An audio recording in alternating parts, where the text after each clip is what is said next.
Good morning, everyone. Welcome to Coffee and Football, presented by Vaughn Lane. I'm your host, Blake Monroe, where I'm joined every day by Bobby Burton and Jerry Hamilton. Tell us where you're checking in from this morning, what you're drinking. Get your questions in. We'll get to those here in a little bit. Got a lot to talk about. And let's start, guys, with one of the games happening tonight. And, of course, that's the Sweet 16. Yeah. By the way, as we start this, happy opening day, MLB opening day for all the baseball fans out there. Congrats to the Dodgers on winning the World Series, and the others are at least playing 163 games. But yeah, Purdue and Texas in the Sweet 16 tonight. I think the big, outside of making it to the Sweet 16, great accomplishment in year one for Sean Miller. I can give all the rundowns for those that haven't heard it. I've given them before. The last first-year coach of the school to go advance to an Elite Eight was Jerome Tang. He's now fired, by the way, but it's Jerome Tang. The only two coaches in the modern era since 1990 that have advanced to a Final Four in their first year were both North Carolina coaches who were handed NBA draft pick lottery rosters. And that was Bill Guthridge, who had a couple of Hall of Famer and a multiple year All-Star. And they won the title. And then Hubert Davis, who's now fired, was handed Roy Williams' team with a bunch of NBA draft picks and made it to the national championship game and lost to Kansas. So that's how rare it is to advance that far as a first-year coach. But this game tonight is, you see the line there, Purdue 7.5. I'm watching the line as the game gets closer. Obviously, the Purdue 75% chance to win this game. The over-unders kind of fluctuated 147, 148, 49.5. The spread had gotten up to 8.5. It was as low as 6.5. It's settling at 7.5. I think obviously the news going into this game is the health of two players. Jordan Pope on the Texas side, C.J. Cox, a starting guard on the Purdue side. Both listed as questionable. If I had to throw an opinion out there on which guy's more likely to be effective in this game, it's definitely C.J. Cox. He practiced yesterday. He tweaked his knee in the round of 32 game. Jordan Pope, I'm not as hopeful on. I think he probably try to give it a go, but anybody that's been there with these injuries knows this is tough because you control your movements on offense. You do not control your movements on defense. Anytime a foot gets stepped on or something like that, it just exasperates it. If Texas can get much at all out of Jordan Pope tonight, that'd be a really good thing. But I'm planning on this game not having him be a very effective player. I was going to say, he landed, Jerry, you could tell again in the round of 32, he landed on his foot weird after hitting like a three. Yeah. Came down weird, and he was kind of hobbled, but he played through it. Is this that same injury that he sustained in that game? It is, and they initially called it an ankle injury, but if you watch the replay, it looks more like foot region to me. I mean, that would be my guess. Watching Caleb Foster, how he got hurt against Duke, watching a high school kid have an injury this year. It didn't look ankle to me. So yeah. That would be huge. That would be, Jerry, that'd be huge if he's out today. I mean, I know you can't replace that now. Yeah, that's a three-point threat. Yeah. That would be a hard one for Texas. They need him in a desperate way. What it does is what if he can't really go, and obviously Texas he hadn't practiced, so obviously they're preparing if he can make it, if he can play, which doesn't take much change. But what if he can't? That really messes up your rotation. Outside of Jordan Pope, what he is as a player, which is a floor spacer, tremendous shooter, a guy that will take and make big shots. He'll take tough shots. You can't replace that guy, so don't even think about it. And I'm just talking about just thinking about the game. You can't do it. Anybody knows that. So what do you do? How does it change your rotation? Do you start big? What if he can't go? If he goes and it doesn't go well in the first couple of minutes, do you just immediately go big? There's a lot of things at play here. I think the best thing for Texas is they had multiple days, 3.5, 4 days to prepare for Purdue, because Purdue runs as many tough actions to guard as anybody in college basketball. Matt Painter's a great offensive coach. Braden Smith, that zoom action they run for him on the handoff at the top of the key is very difficult to defend because they shoot it so well. This is the best combination, shooting team and being able to score in the paint, around the painted area, that Texas has played. It's the best team in the tournament. This is the best team Texas has played in the NCAA tournament. It's not even close. But like you said, Purdue can be 9-8 and be the better team all season, but they also have to be the better team tonight. And so we've seen that, look, they have an injury too. CJ Cox did practice yesterday. What's he going to be like defensively? I mean, I think if the thing that's kind of sucks is I think if Pope was fully healthy, I think Texas would have a legitimate shot because I think Purdue would have trouble guarding Mark and Swain. But now that job gets a little easier because if Kendall Weaver's on the court and plays 1 minute, I love Weaver as a role player, but you don't have to guard it on the perimeter. So it makes it easier. Simeon Wilcher is not nearly the same player that Pope is, so it makes it easier on Purdue against Mark and Swain on some level. So Mark and Swain have favorable matchups against Purdue defensively, but now if Pope can't go, those guys both have to have huge games because Purdue's going to score the basketball. Purdue's really good on offense. They can shoot it. Smith can drive it and set people up. He's really, really, really, really good college point guard. And then Trey Kaufman-Wren, I think, is one of the big ones for me against Texas is if he catches the ball 6 to 7, 8 feet, he has this little push jump hook that he makes 70% of the time. And he's going to have a strength advantage on Cody or whoever's guarding him. They got to be able to push him out to 11, 12 feet because that shot's a lot more difficult for him there. And you have to make him play more of a complete offensive game than catching it at 6, 7, 8 feet and just going straight into that right-handed hook over left shoulder. So a big part of this game now, it's a critical part of this game. If Pope really can't give you much, is Matas and Cody have to stay out of foul trouble. What about Cam Heide? Hey, what about Cam Heide? I mean, he's not a dribble guy. He's more of a set shooter. But he definitely knows the Purdue team, right? Yeah, and they know him. Yeah, that flip side is they know he's a catch and shoot guy, and they're not going to let a catch and shoot guy get going against them. I mean, because he's not the guy that's going to put the ball on the deck and create a shot. If he has a straight line drive, he'll go dunk it. But he's not creating mid range. That's not really his game. He's a catch and shooter. He's a drive straight line dunker. And so Purdue knows him very well. He knows Purdue very well. But it's going to this game's going to come down to offensive rebounding, keeping Purdue off the offensive glass. Because against teams like this, if you get second shot opportunities, what do? They don't necessarily go straight up. Sometimes they'll just kick it out for the wide open three. And the threes off the offensive rebound, they're crushers. They're crushers in the college game. So it's going to be really interesting. Purdue's favored for a reason. Like we said, Texas isn't going to be favored in any game in the NCAA tournament. Outside the first one was pretty much a pick 'em. They're not going to be favored. They're 11 seed. These teams have been better all year, but Purdue's got to be better tonight.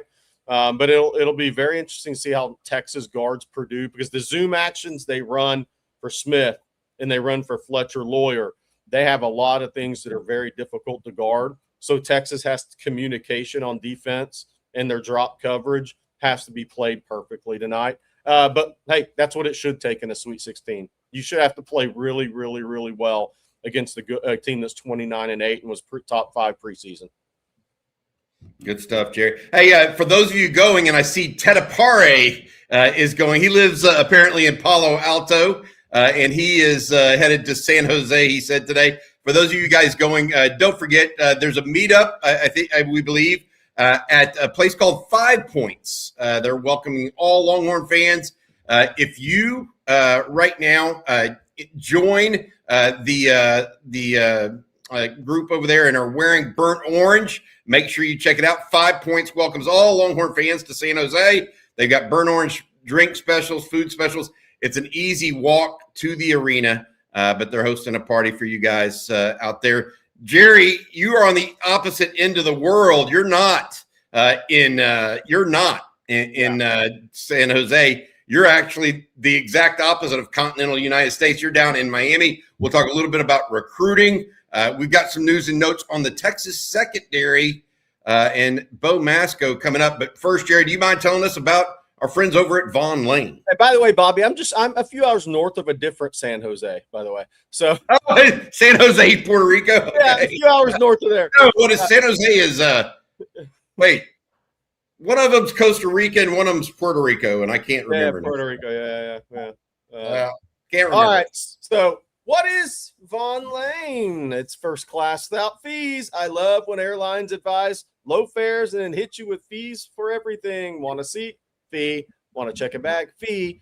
Want Wi-Fi that actually connects? Good luck. Some carriers are now making you pay $80 or more just for a seat assignment on their cheapest tickets. Or you roll the dice at check-in. Real relaxing way to start a trip, right? Nah, not really. Von Lane flips the whole script. You walk into a beautiful hotel terminal, no lines, no TSA, no stress. You board a coach with just 22 first-class leather seats, everything included. Wi-Fi, snacks, beverages, hot towel service, complimentary meals on select departures, bags, bring them, no charge. And the internet is Starlink, which means it's fast, reliable, and actually works the whole trip. Not just when the plane hits cruising altitude and the stars align. Plus, Von Lane just expanded with more departures between Houston and San Antonio and between Fort Worth and Austin. Von Lane serves Austin, Dallas, Houston, San Antonio, Fort Worth, Plano, the Woodlands, Nashville, Memphis, Atlanta, and Knoxville. Go to vonlane.com and enter the promo code OTF26 for $20 off your first ride. What is Von Lane? It's a private jet on wheels. And I want to add this. I heard a rumor, guys, chat. I heard a rumor that Von Lane was thinking about expanding from College Station to Austin this weekend for the big base softball series, but they were scared the sheep would eat the seats. They didn't want the sheets to eat all the leather seats. It also, just to be clear, this is the weekend of the alien invaders. Not only does A&M come in for a softball series, but the Sooners are coming to Austin from Oklahoma City area down to play a little baseball. That series starts tonight. So it is the week of the alien invaders, to Jerry's point. I don't know. Do sheep eat seats or are those goats? I think goats are ones that eat anything, right? I mean, guessing a sheep wouldn't mind a snack like that. They're all farm animals. I mean, oh man! Well, you know what? Hey, one thing's for sure, Jerry. You could not take a Von Lane from Miami to San Jose. No, you'd sink on the way, bud. Yeah, you'd sink on the way. Hey, one of the things we want to talk about, Blake, do us a favor and please put up the defensive back graphic. Jerry and I talked about this morning. We've both been doing some digging on this. This is the current group of defensive backs.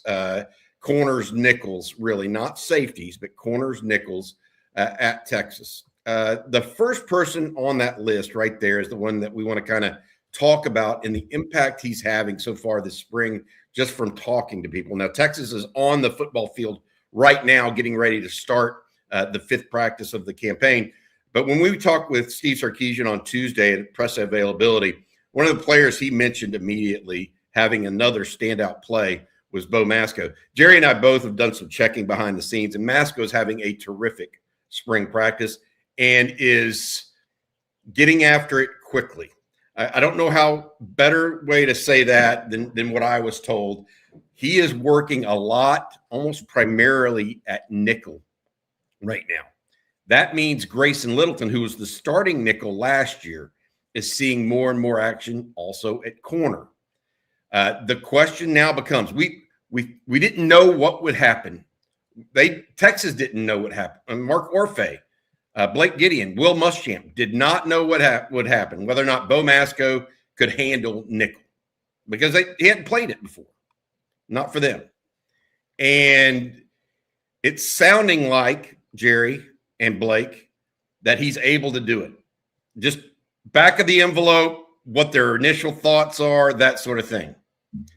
He's also showing some physicality that they want at the position. He's a little bit bigger than Grayson Littleton. Now, Grayson Littleton may be as good a cover guy as they have in the program. Right. So this isn't to take away from Grayson Littleton. It's just what position does he fit best at? I want to show you guys a little of what we talked about this morning, Jerry, is show folks a little of Bo Masco's senior high school film. And the reason we want to do it is you will notice some physical plays throughout it. At 165 pounds in high school. Yeah, at 165 in high school. And I'm not saying that Grayson Littleton's not physical, because he is. I mean, for his size, he throws his weight around. But this is the kind of player that Texas is getting, and I think it's going to give them some versatility. This is him catching the pass, actually, here. He plays a little bit of offense and defense in high school, but he is a willing tackler, and I think this is going to give them some real, what's the best way to put it? Just versatility. Yeah. In the secondary. Yeah. So Matt Chanel said Bo Masco's been a great surprise.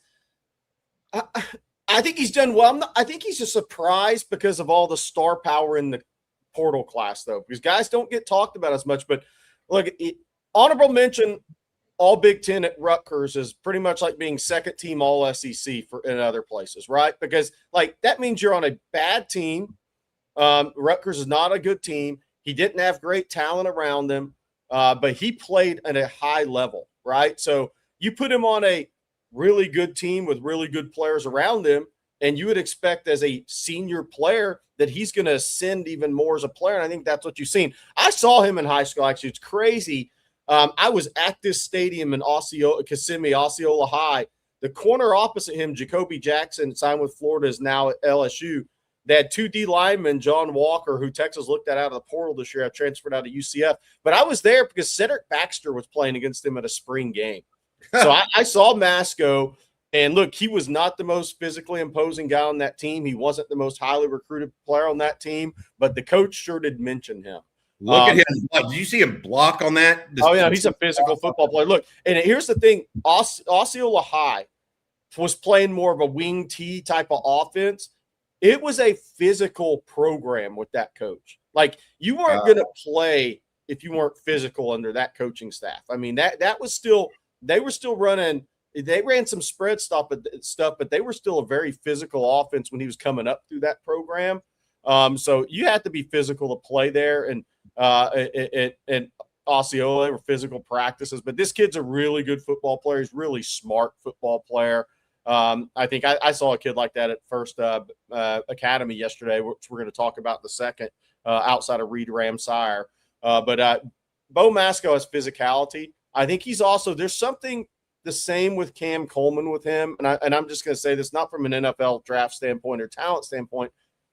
They both are excited to play on winners. Yeah. I mean, Cam Coleman hadn't been to a bowl game. Bo Masco, look, this is his opportunity to play on a high-level football team, and I think both those guys are extremely excited about this possibility. And, Bobby, I think the biggest question, we talked about it going in, is who plays corner and who plays nickel. Yep. And look, so I think we know right now there's 4 players in the secondary who have a spot. It's just we know, okay, Phillips is going to be at one corner. We know Jelani McDonald's going to be at safety. But then, okay, where does Littleton play? Where does Masco play? Then who's that other safety going to be? I think that's really this spring is kind of is pretty open. But Bo Masco is a guy that he was under recruited out of high school because he's 5'10" and 106, probably 162, 164 pounds when he was really going through the recruiting process. I think he was about 170 as a senior. But a guy that, look, this is what you get in the state of Florida.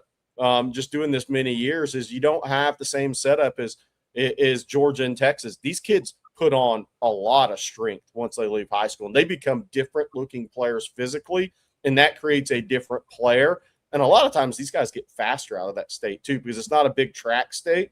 So it's not like they're training to run year round necessarily.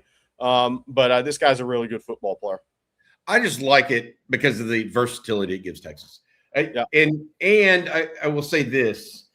It's the best way to put it. Cam Coleman, look, he was as high a recruit as there was in the portal, correct? I mean, some people had him number 1 recruit until all the quarterbacks went in late and all that other stuff. Then you had guys like Raleek Brown and Hollywood Smothers who rushed for 1,000 yards. Big stats, right? Made a lot of coverage was around those guys and the brouhaha around them. Guys like Bo Masco just make you better. Yeah. As a team. They aren't necessarily going to shock the world from a talent acquisition standpoint. Like, oh, we got Bo Masco. Half the world said, who's Bo Masco? Now a lot of teams knew him. Yeah. But my point being, look, I was talking to somebody Tuesday afternoon at the Pro Day. Bo Masco is playing really, really good right now for them.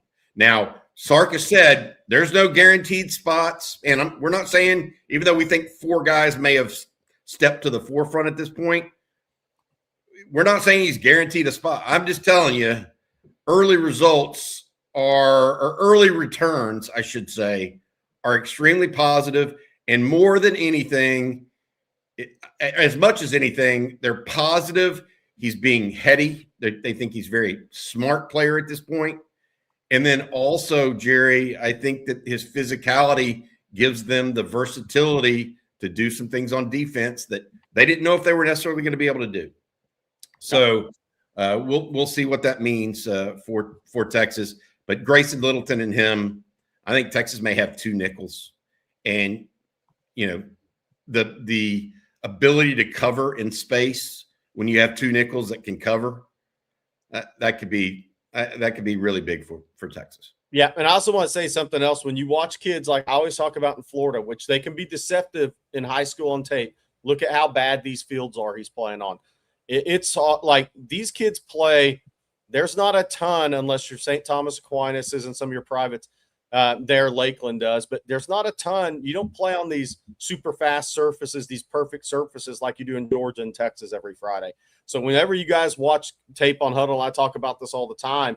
These kids play on a lot of grass fields. Walk on them. You got to clean your shoes that are slippery, not easy to play on. So that's why sometimes these guys are faster than you think on tape, because they're playing on grass fields and sometimes not the best grass fields. You get those quick little rains throughout the day in Florida, and they don't have the same type of money that's put in to high school athletics like you do in Georgia and Texas and other places. Yeah. Kobe Black, just to finish that up, if you can put the DB thing back up, I've got a couple more notes on the DBs real quick for folks. Kobe Black still working out. Wardell Mack working at nickel. Cade Phillips still going strong. Young guys, circle our man Samari Matthews there, guys. Continue to hear good things about the young freshman out in North Carolina. Hayward Howard is playing corner right now. Long term, what is his body going to grow into is a big deal. Yaheem Riley working at safety currently. Warren Robeson at corner almost exclusively at this point. There you go. We got a couple of defensive back questions while we're on the topic this morning.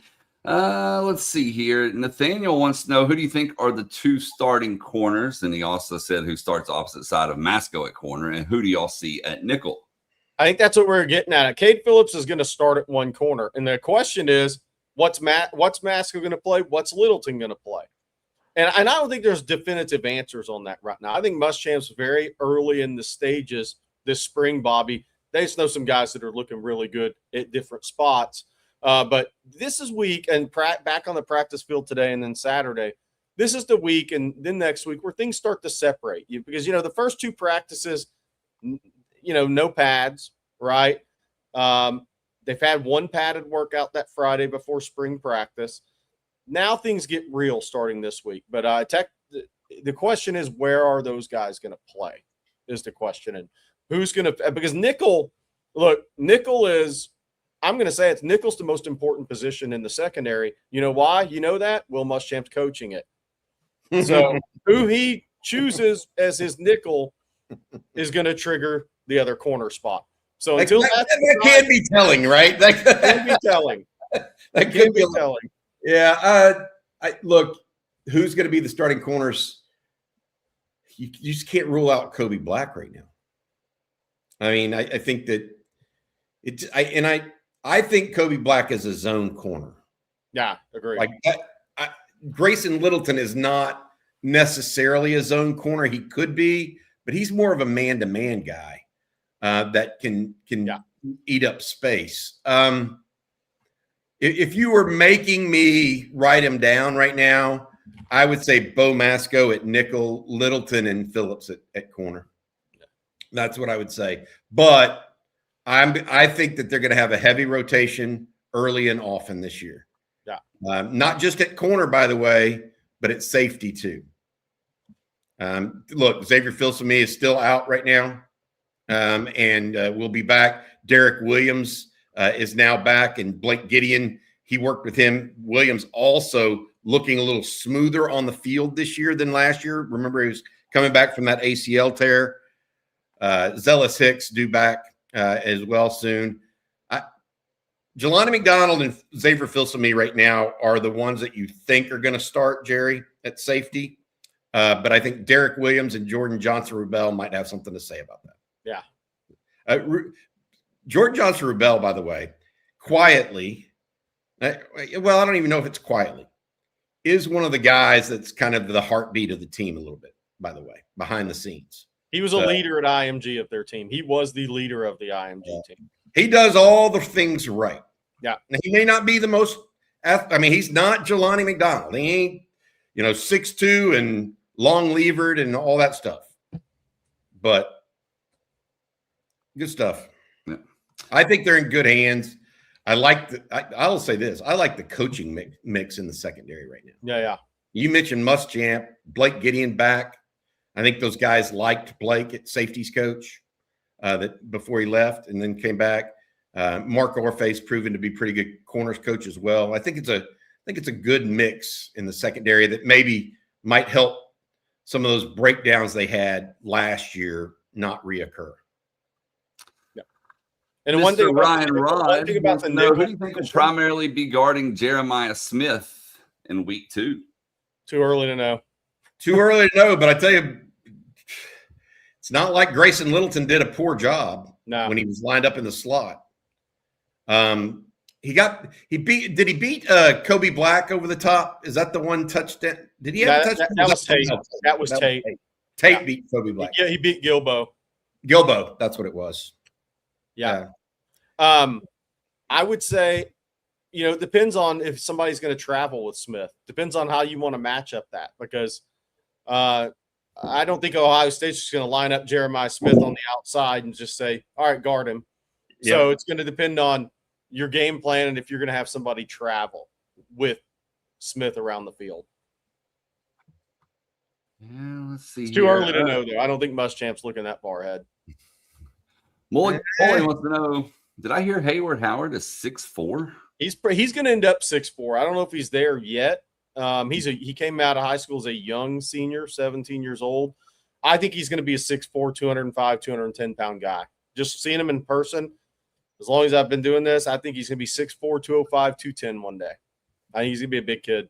I think that's one kid that they're going to have a hard time stopping him from getting to 210 pounds. He's just going to have that frame, and he's so young. I mean, his body still looks young. He's got a lot in front of him physically in terms of growth. If they can keep it at 200, that'd be great for him. But, I mean, it depends, Bobby, if he's a corner, if he's a safety. All right, well, we are going to talk some recruiting here in just a moment. We also got to talk rivalry weekend in baseball and softball. But first, Bobby, I'm going to let you tell everyone this morning about Mint Mobile. Absolutely, Blake. Appreciate it. Every group like this one that I'm talking to right now has someone, Jerry most likely, who insists on doing things the hard way. That's right. Like driving to Florida every other week. That friend is still paying for a subscription they forgot they had. That one refusing to update their phone because it still works. I used to be that person too, especially when it came to overpaying for wireless. Then I switched to Mint Mobile, and I'm so glad I did. Stop paying way too much for wireless just because that's the way it's always been. Mint exists purely to fix that. Same coverage, same speed, just without the inflated price tag. The premium wireless you expect, unlimited talk, text, and data, but at a fraction of what others charge. And for a limited time, get 50% off 3, 6, or 12-month plans of unlimited premium wireless. Bring your own phone and number, activate with eSIM in minutes, and start saving immediately. No long-term contracts, no hassle, and a 7-day money-back guarantee and customer satisfaction ratings in the mid-90s. Mint Mobile makes it easy to try and see why people don't go back. Ready to stop paying more than you have to? New customers can make the switch today, and for a limited time, get unlimited premium wireless for just $15 a month. Switch now at mintmobile.com/OnTexas. That's mintmobile.com/OnTexas. Upfront payment of $45 for 3 months, $90 for 6, or $180 for 12-month plan required. That's equivalent to $15 a month. Taxes and fees extra. Initial plan term only. Over 50 gigabytes may slow when the network is busy. Capable device required. Availability, speed, and coverage rates vary. Additional terms apply. See mintmobile.com. Remember, mintmobile.com/on Texas. And I'm going to tell everyone this morning about Delete Me. They make it quick, easy, and safe to remove your personal data online at a time when surveillance and data breaches are common enough to make everyone vulnerable. Look, as someone with a pretty active online presence, this stuff matters to me. We're constantly putting content out, and you don't always realize how much of your personal info is just out there. Your name, your phone number, even your home address. Data brokers collect all of it and sell it like it's nothing. That's how people end up dealing with spam, phishing, or even worse. And that's why I love Delete Me. They go in, they actually remove your personal information from those data broker sites so you don't have to deal with it yourself. Take control of your data, keep your private life private by signing up for Delete Me. And right now they have a special discount for all OTF listeners. Get 20% off your Delete Me plan when you go to joindeleteme.com/TXFootball and use promo code TXFootball at checkout. The only way to get 20% off is to go to joindeleteme.com/TXFootball and enter code TXFootball at checkout. One more time, that's joindeleteme.com/TXFootball, code TXFootball. All right, Jerry. Well, no secret there. You're on the road. You're seeing recruits. Yeah. What you got? I was at I drove a lot yesterday. I started the morning in Orlando at the First Academy. That's home of 2027 offensive lineman Reed Ramsire. He is one of the highly recruited linemen out of the state of Florida. That's size. I think he's around 295, accurate. And this is his junior huddle. This field is, by the way, is one of the craziest football fields you will ever see in your life. What are the lines? Where are they playing? I have no idea. I should have asked yesterday. I didn't. This is Lakeland High now. They'll kick your butt, tell you about it, Lakeland High. But that field is wild. But Reed Ramsire, he will be back in Austin. We put out that news this weekend. That'll be a third unofficial visit for him. Jimmy Callis has made 3 as well. But Ramsire, 6'4.5", still growing. The staff thinks he's going to grow another inch or close to it, which would put him, close to 6'5.5", closing on 6'6". He is a guy that has 84-inch wingspan, 10.25-inch hands, 34.5-inch arms. So he's got good feet. It was interesting. I hadn't seen this one in a while. They did an hour and 10 minutes of mat drills for their workout, wrestling, all of it. It was a hyper competitive practice. He plays tackle. He's willing to play guard. He even works out at center some. So he's a guy that knows that the schools are telling him, hey, man, you might be that swing guy. You might be a guard. You might be a tackle. Boy, isn't that field awesome? Doesn't everybody want to play on that field? I don't even know what that is. But it's 3 teams right now. It's Texas, it's Auburn, it's Clemson. He was at Auburn Tuesday. I went to watch him work out Wednesday. Then, obviously, he's leaving for Austin. Him and his parents are leaving for Austin Friday after school. So he'll be there for the weekend. He'll also be back June 19th through 21st for an official visit. He works – his offensive line instructor is a guy named Kendall Randolph. If you don't know who Kendall Randolph is, he played at Alabama for Kyle Flood, and he plays in the CFL, was on a cup of coffee in the NFL. So he trains a lot of linemen in the offseason in the Orlando area, one of those being Reed Ramsire. Does that mean Ramsire is going to Texas? No, it does not. But I do think those 3 teams, and I think Texas or Auburn probably out front, and Clemson is third. Man, what an eyesore. And he's going to go visit Miami unofficially as well. He's been to Florida unofficially as well. But I think right now the out-of-state schools kind of have an advantage, and we'll see which way it goes. Family's originally from Ohio, so it's not like they've been in Florida since 1999, but it's not like they have a family history in the state of Florida that are going to keep him here. But really talented player, great demeanor. I had about 10-minute interview with him that producer Matt's going to put up soon. We're going to have that 10-minute interview with Easton Royal coming up later today. He may put Reed Ramsire right after that in the same video. But a guy who's really does his homework. He is studied up. He knows every player that Kyle Flood's coach put in the NFL. The Auburn staff. I mean, this guy does his homework, and he's an impressive human, impressive young adult in the way he thinks. I think this guy's going to, wherever he ends up, I have a feeling he's going to be a good player because he studies. He wants it. You can tell talking to his staff. Jerry, you said his last name differently a couple different times. Is it Ramsur or Ramsire? Ramsire. Sire. Okay. Yeah. Gotcha. It looks like Ramsur. Like I would have pronounced it Ramsur, but you said you went by the school and they said Ramsire. Yeah. Good stuff. Who else did you go see yesterday, buddy? Well, I had to go to South Florida, and I had a couple places. We're going to talk about one guy, though, and that's Jalen Jones from Hollywood MacArthur High. This guy's a straight-up dude. He's a straight-up baller now. He is 5'11", 185. This guy is, I think, way underrated nationally. He made an unofficial visit to Texas recently. And he came with his high school coach, who, look at him, close on the football, man. And he can cover man, too. This is a guy who can play that big nickel for Will Muschamp. He's committed to Miami. He visited Texas. Sark and Muschamp, those guys had an hour Zoom call with him and his coach. What day would that have been that I talked to them? Monday. It was Monday. They had an hour Zoom with Jalen Jones and his coach on Monday. And this guy's one of the better defensive backs in Florida. I don't care where he's ranked. He's underranked. The rankings will catch up with the talent. He's out playing corner and 7-on-7 against really high-end athletes. So he's starting to pick up to where he's going to end up being ranked top 150 guy in the country. He's going to Notre Dame today. They're going to go to Georgia in a couple of weeks. I do think he'll officially visit Texas in June as of right now. It looks that way. But a guy that Texas will battle for, Miami will certainly battle for. Miami does not want to lose this guy. That's for sure. He was at practice Tuesday in Miami. But, again, the interesting thing with him, and I posted this on ontexasfootball.com. You can see more on these guys on otf.com. Interesting thing with him is he played 7 – and this doesn't mean you're going in to the same school in the NIL era. But there are some connections for Texas. He played 7-on-7 with Derek Cooper and Jermaine Bishop. They were on the same 7-on team. So when he goes to Austin, when he visits Texas, he does see familiar faces.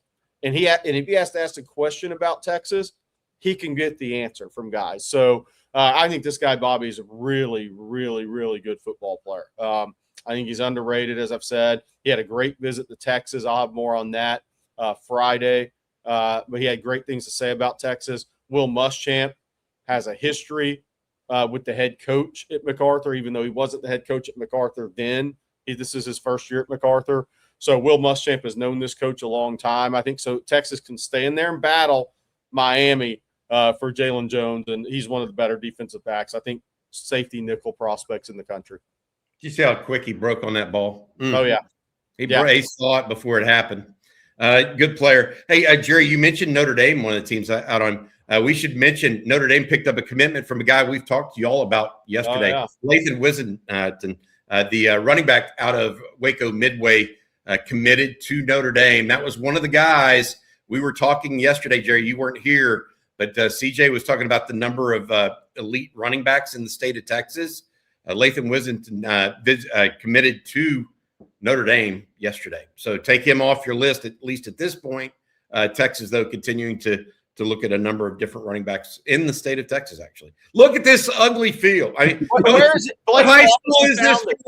What high school is this? Okay, so I don't know that it's just a particular high school. From my understanding, I think multiple schools might use it, but it's in Baltimore, and it's UTZ field. Utz is like a potato chip brand up in the Northeast. What is it looks like that. It does look like a potato chip. It may have that may be the reason for it.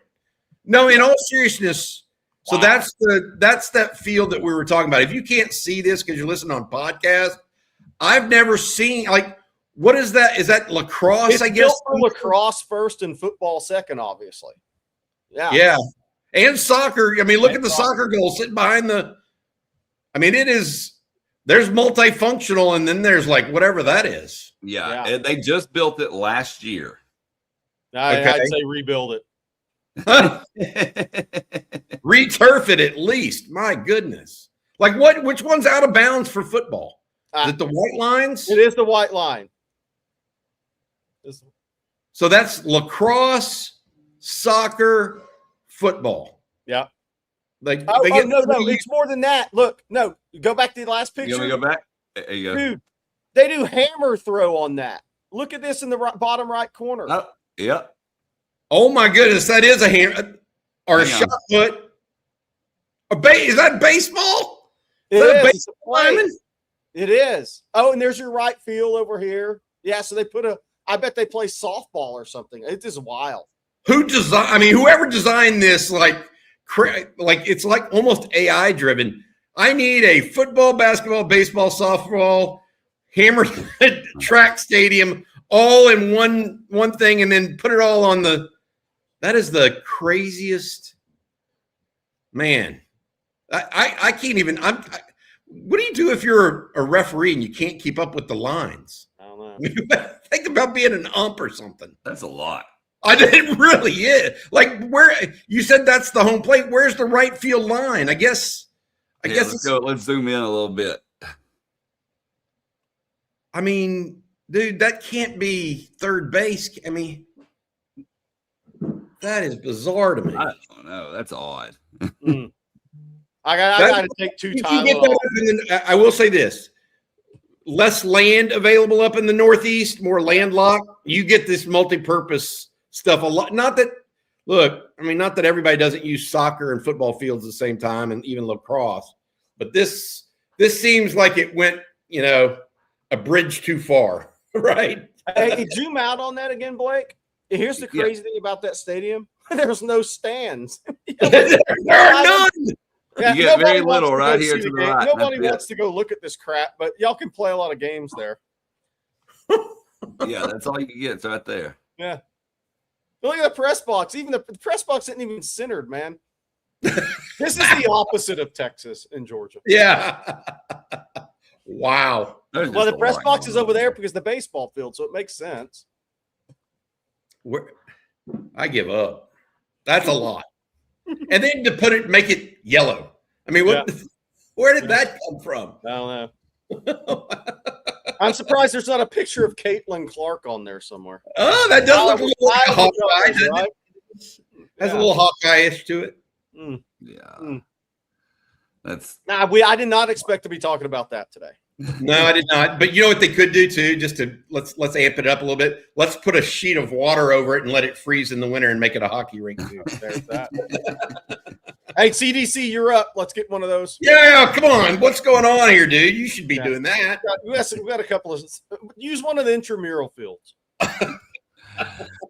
All right. Well, we're going to get to some people's questions in just a moment. But first, we got a super chat here from Juan Garza. He says, how come Arch Manning didn't get the NIL from Nike, talking about Blue Ribbon, like the other athletes? You would kind of think that was a given. Arch may cost a little more. Yeah. That's my opinion. He may be holding out for an individual deal. And there are guys at Texas that already have individual deals with other shoe companies. Yeah. And those might be more lucrative, frankly, rather than being a member of a team of folks. Like Tyler Atkinson has one with Adidas, right, Jerry? Yes. So I feel like there are levels, and Arch may just be on a different level than, frankly, just about anybody in college sports right now when it comes to endorsement. There's probably some negotiations with people and see if something's announced in that regard before season. You just don't know, because he's a guy that anybody that makes a football cleat's going to come after. Yeah. All right. Well, before we get to some more questions, I'm going to take this opportunity, Bobby, for you to tell everyone about Hollow Socks. I can do it. These things are lightweight, supportive, and unbelievably soft. They're 3 times warmer than wool and still lightweight. How do they do that? Well, these are performance-grade socks made from ultra-soft baby alpaca fibers, engineered for rugged conditions, yet designed to keep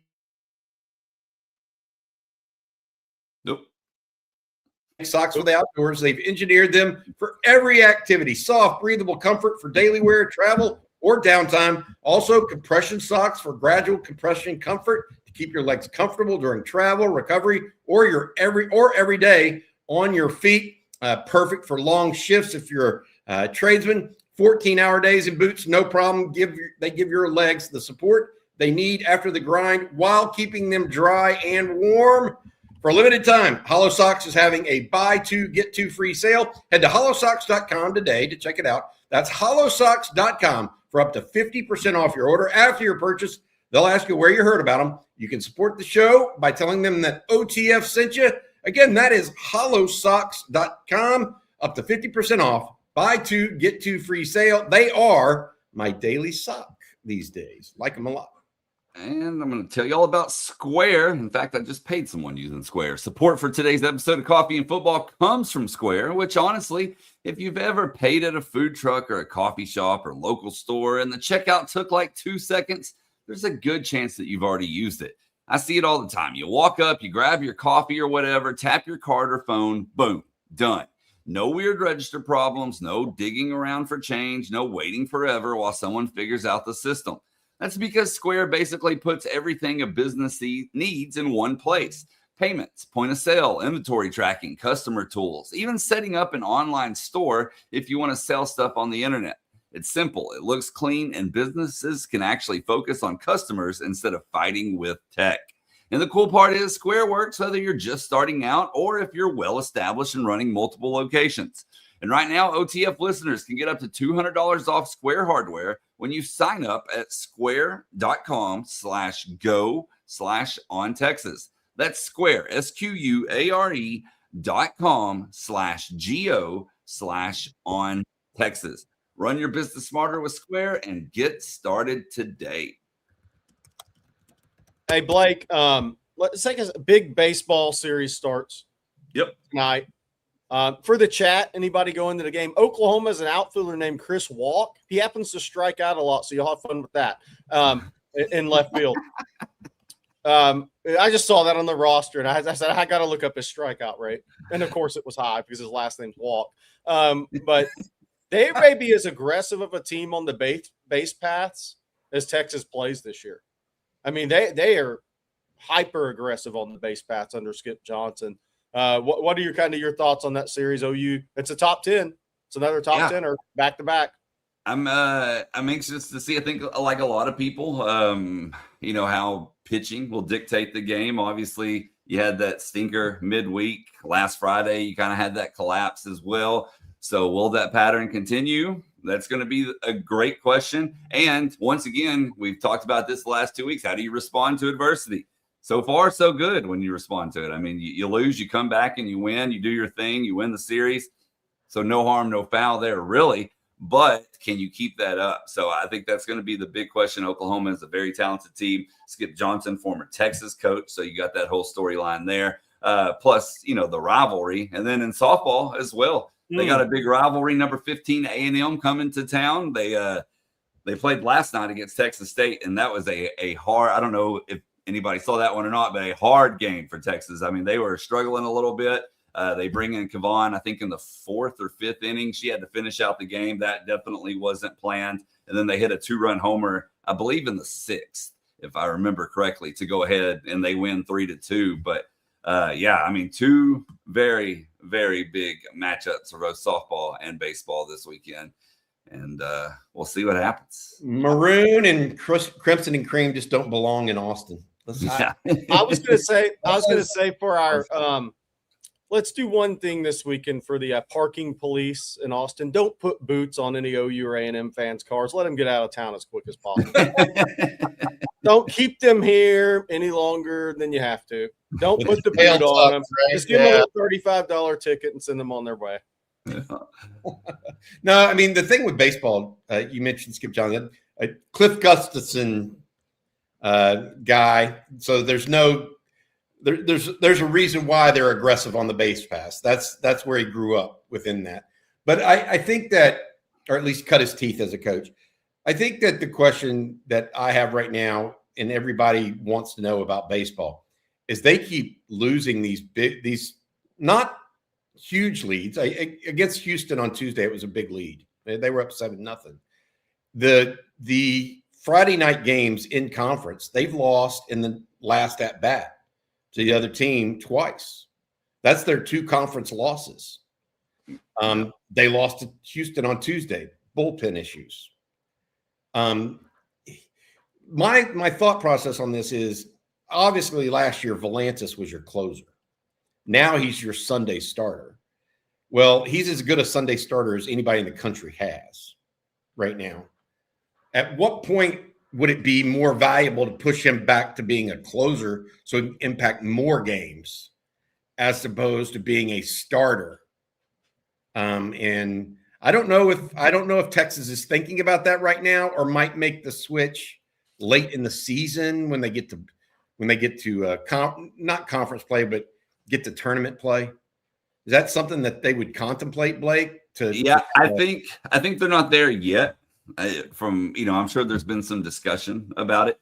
I just don't know that they're there yet. Now, if it happens a few more times, then I think that'll be a serious conversation that they have to have. We bring in one of the younger guys. I know somebody earlier, I was trying to find it here, was asking about Michael Winter. Not having him right now, the freshman pitcher. I mean, that's huge. He will be back sooner than later. But he just has some sickness things going on. So they're trying to get him back. But you get him back, you're looking in a whole lot better shape. But you have the option of Cozart or even Winter to Sunday. I think you would go with Cozart there. But I don't foresee it happening anytime soon, but if those collapses keep happening, then it'll definitely be on the table. It's tough. I mean, you were ahead in 2 conference games in the final at bat. Those are tough losses. These are in conference. Can't afford those, in my opinion. Yeah, definitely. Hey, Blake, couple of recruiting things I want to hit on. There were some questions, and I missed, and I should have mentioned them when we were going through recruiting. A couple of people have asked on Kennedy Brown, visited Texas earlier in the week with his mom, expected to set up an official visit. Got to stay healthy there. I mean, and look, it's an NIL recruitment that's interesting because he's had a major injury last year. He had the Liz Frank foot injury, missed most of the season, missed parts of another season. So he needs to have a healthy year, number one. And we'll see where that goes with Texas. I think Texas is really wanting to see where his health is. And I think some others are too, probably from an NIL perspective. But I do think an official visit will be set up. Jacob Miranda asks, is Texas completely given up on Jalen Brewster? I assume that's who you're talking about. I just started his recruiting. If I'm wrong, let me know. Give up? No. Again, he had labrum surgery. How much is he going to play his senior year to be determined? But that's a pretty big NIL price tag that Texas Tech threw out there. And now he's a guy that has a major shoulder surgery. And so what is he going to look like as a senior? How's he going to bounce back from that? That's 2 really big people that have pretty serious injuries in high school, their junior years of high school. So, and in the NIL world, that has to factor in on some level. So that may come down to, what does a Jalen Brewster look like? How much of the field is he going to see as a senior? What does he look like? What's he look like coming back? If you can, I don't even know if you can get a report from a doctor on what that looks like. Kennedy Brown, I think, has to stay healthy. That Liz Frank, for a guy that's going to weigh 300 plus pounds, is not a minor deal either. So those are 2 guys that are highly ranked that both coming off, well, Brewster's in the middle of it, but pretty big injuries in juniors in high school. And in the NIL world, you have to make decisions on guys like that. Both talented players. Unfortunate for Jalen Brewster, injury, timing of that for him. Oop. Got a couple of other recruiting questions for you too, Jerry, while we're on that subject. Let me say something real quick about Kennedy Brown. He asked if Dave actually asked specifically too if Texas had made up or was trending now or anything. He apparently is still leaning to Texas A&M following his visit to Texas. Good to get campus, though. Good to get him. Yeah, and look, I would say this. We have to see who Texas pushes for. Yep. I think people fall in love with the early high rankings, but the early high rankings don't always equal the late rankings. Let's see here. Rocky P with the super chat. Thank you, Rocky. Any update on Marshall Manning? I got nothing, and I'm not even close to. A little early. I mean, for those unaware, let's look. It's the Manning name again. It is Peyton's son, and he's playing at a school called Baylor Academy, I believe, in Chattanooga, Tennessee. Okay, right-handed quarterback, looks good. Has been playing. You see some footage out there of him playing 7-on-7. His dad is coaching him a little bit. We'll see if Texas has any interest, but I think he's is he in the 8th grade right now, 9th grade? Yeah, Rocky Poor, that was funny. He was just joking. Yeah, I can't even get into him now. I mean, look, let's be real. That guy's going to Tennessee. If Tennessee, well, not with Heupel's offense. If they have somebody that fits, he'll go to Tennessee. But that offense, that scheme, I don't think that's going to fit Peyton's eye. People would have, hey, Jerry, people would have said that about Peyton going to Ole Miss with Archie. Yeah. Just remember that. Saying, the David Cutcliffe, it fit what they were looking for. Yeah. I don't think Heupel's scheme is going to fit what Peyton's looking for his kid. One read? You think he doesn't want his kid to be one read? Wide receivers all lined up outside the numbers. Yeah. Don't think that's a scheme he's going to be looking for. David Keith Williams, of all the 2027 offensive line recruits, who do you think will be the first to commit? Previously, it seemed like it would be Brian Swanson. David says, I personally hope it's Peyton Miller. To be determined for me. Look, I think these guys are going to go hit their June OVs, and then I'll probably make decisions around the same time. I think for Texas, if Texas closes out a couple of guys they're in best position with, you would think Miller or Swanson would be those guys. But there's some sleepers too in that, that we're gonna have to see on the out-of-state guys. Like a Reed Ramsire, which we were just talking about. He has his official visits June 19th through 21st. But I would think Peyton Miller, you're on the two guys. Kamara, I could see playing out a little bit longer. I think he really enjoys the recruiting process. I think that was the recruiting ones that we got knocked out. Yep. All right, well, let's take some football questions, current team questions. And Dirty South wants to know, who do y'all think, what current running back in the room has the best hands? I would say Raleek Brown, but granted, I don't know the extent of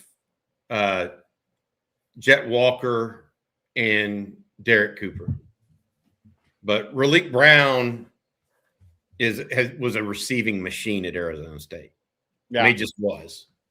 And I saw some things in the two practices I saw. He caught one that was way over his head, kind of climbed the ladder to go get it, And the other thing about Raleek Brown is he catches it so smoothly. He actually, I know you're not supposed to turn your head and start running before you catch the ball. That's not the protocol or not what you're supposed to do. He doesn't do that, but he does it. It almost looks like he does, right? Because he's so quick with it. And so for me, I would say Raleek, but look, Michael Terry, I don't know who has the best hands. I know Raleek Brown has effective hands, I guess is the best way to put it, because he combines it with his body control and ability to get going quickly. Yeah, so I'll add to that, and I 100% agree with Bobby. The coach at Hollywood MacArthur, obviously they watched practice when they were there, and he said Raleek's quickness.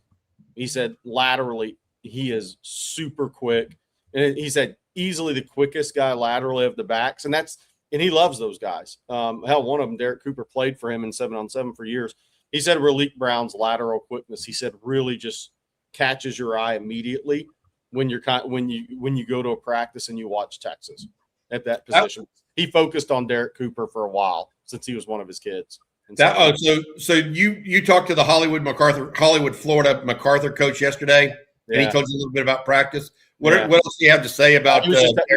He just talked about running backs. We were talking about Derek Cooper, so he just said, "Really?" I just asked him about Derek Cooper. He said, "Man, and we were talking about him." He said, "Look, nothing Derek Cooper's doing surprises him, But he said I just asked him about the other guys. Said what stood out. He said Raleigh Brown's lateral quickness stood out. That's the first thing you notice when you watch them for an extended period of time. Yeah, Sark thinks they have more explosiveness this year than last year, unquestionably. By the way, I got to add one more thing because it made me remember. So the coach at First Academy, Arkansas fan, maybe Arkansas grad. He used to be the coach at Shiloh Christian in Springdale. And he went to the Texas Arkansas game with Reed Ramsire last year. And he was like, look, man, he said, I'm an Arkansas fan, love the Hogs. We were talking about the basketball game tonight against Arizona. But he was like, when Arch Manning throws with your son, you become an Arch Manning fan. So Arch Manning played catch with his son on that unofficial visit last year. Nice. That's cool. Good stuff. So he's got an Arch. There's one Hog cheering for Arch Manning. He may be the only one. He's the only one. Oh, man. All right, Jerry, why don't you do some cheering for Vaughn Lane for us? I can do that. Let me get to this. The top line read, while they're nickel and diming you, so the airlines are at it again. You probably heard one of the biggest ones just moved to assigned seating. But here's the catch. If you buy their cheapest fare, you don't actually get a seat assignment until you check in. Want to pick your seat? That'll be extra $80 or more. Oh, and they changed. They're now charging for check bags now, too. It just keeps adding up. Meanwhile, Vaughn Lane is out here doing the opposite. No bag fees, no surprise charges, no TSA lines. You show up at a beautiful hotel terminal, walk on in minutes, settle into just one of 22 oversized leather seats with complimentary Wi-Fi, snacks and drinks, and hot towel service on select departures. You even get a complimentary meal. And the Wi-Fi, it's Starlink internet, so it actually works. Try saying that about the airline's Wi-Fi at 30,000 feet. Vaughn Lane just added more departure times from Houston and San Antonio and between Fort Worth and Austin, so it's easier than ever to fit a trip into your schedule. Vaughn Lane serves Austin, Dallas, Houston, San Antonio, Fort Worth, Plano, the Woodlands, Nashville, Memphis, Atlanta, and Knoxville. Visit VaughnLane.com and use promo code OTF26 to get $20 off your first trip. What is Vaughn Lane? It's a private jet on wheels. Vaughn Lane's only thing they ask for A&M fans going to Austin this weekend is don't try to sneak your sheep on the Vaughn Lane. They don't want to clean up after your animals and your pets. Just bring yourself. It's going to be a great experience, but leave the sheep at home. Oh, God. They can't fit it under the, in the baggage area. There's rules and regulations. Just leave your sheep at home. I love to see a Texas company like them kind of expand. Southwest Airlines started with Texas or with Dallas, San Antonio, Houston, and they're kind of following that same model, but for road travel. I wish them nothing but the best luck. They're doing really, really well. So happy for them. All right, let's see here. We got time for just another question or two. And Roger Goodman wants to know, how does Steve Sarkisian keep the culture intact when bringing in high-profile transfers who might displace players who have been in the program for 3 years? I think that's every college coach, Bobby, at the major schools. That's the question. It's not Steve Sarkisian. Yeah. And Sark is open about it. Having talked to him about it at press availabilities, he's very attuned to it. The thing that he did, Roger, this year that he did not do last year. People that follow Texas religiously have heard about Culture Wednesdays. It's where the whole team gets together and they go out and they go bowling. They go to a movie. They go out to eat barbecue or whatever, right? They go out and do something as a team. Sark said that what he did this year is, since he had so many new faces, 40 plus, starting in January, by the way, what they did this year is they instituted Culture Wednesdays in the spring as opposed to waiting till summertime to get that culture and that sense of belonging going at an earlier time frame. And I think that's, it's changing with the times and adapting or adopting new ideas, because you have to, because football isn't what it was 2 years ago. not the actual roster management portion of it. It's constantly changing these days. So I think that's one of the things he's done, but he realizes and is very in tune with the idea that it is a challenge. It really is. And I agree with the sentiment. I mean, think about it. You got 40 new guys. That's half your team. How do you keep your culture? Well, hopefully it's guys like Jordan Johnson-Rubel or, not necessarily the high-end guys. Yes, Arch Manning has to be good, and Ryan Wingo and Trevor Gooseby and Brandon Baker. Those guys have to be good. But hopefully, you have enough that have bought in that it can kind of permeate the whole squad. Yeah, I think that's the toughest task for a coach nowadays in college athletics, any sport. I mean, it's what these guys are making, whether the numbers are 100% spot on or not. The agents want it out there, so the agent helps the agents in the future. So the numbers are going to get out, and then how do you cultivate team, and how do you keep locker rooms together? Because it's a great question because, look, I think Kentucky had an awful time with that in basketball this year. Is if everybody knows what everybody's making and some guys come in and take a spot, it creates a much different dynamic than before NIL. Even though guys may know some things going on, they know a guy coming in may be really, really good. There's a different dynamic to it when there's pay involved. There just is. It's human nature. So I think that is the toughest task for any coach in the major college sports right now. Easily.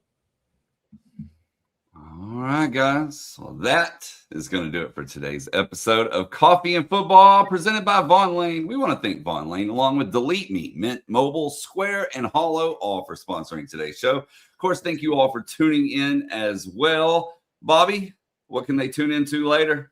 Well, I tell you what, we got a bunch of stuff coming today. Rod Babers, Jeff Howe going to get together along with CJ Vogel. We got the night stream tonight. Jerry, that game tips at what, 6:10 tonight? We're doing a watch with us for the game. Yep. Yeah, we're going to do a watch with us for the game. Those have been popular. Jerry wants to continue to do that. So we'll be back with you guys to watch the Sweet 16 matchup against Purdue. As Jerry mentioned earlier in the show, Jordan Pope is questionable right now. Could be very difficult for the Longhorns if Pope cannot go tonight. So we're monitoring that throughout the day as well. Other news and notes, we will be back again tomorrow. Also, I want to mention this. Our friends over at the Dallas, Texas X's, for those of you in North Texas, they are having a 100-year anniversary of the Dallas, Texas X's. They're having a party on April 12th to celebrate it. That's a Sunday. It's in downtown Dallas from 11 to 3.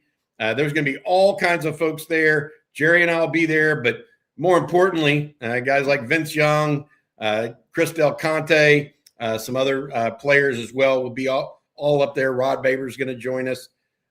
Come hang out. It's going to be like a little market they'll have there that have different people selling different Longhorn gear. It'll be a time to come out and hang out and have fun. What is that? I have no like we wanted to get a close-up of Jerry during the middle of this. I think Blake wanted to see just how much sugar I've eaten in the last month. Go to the Dallas, Texas X's. Go to the Dallas, Texas X's website to check it out. April 12th. Mark it down on your calendars. There you go. All right, guys. My apologies, Jerry. Off to a school stop. Well, we hope you all have a great day today. Like Bobby said, we'll be back same time, same place tomorrow. So for Bobby Burton and Jerry Hamilton, I'm Blake Monroe, and we'll see you then. Welcome, Horns.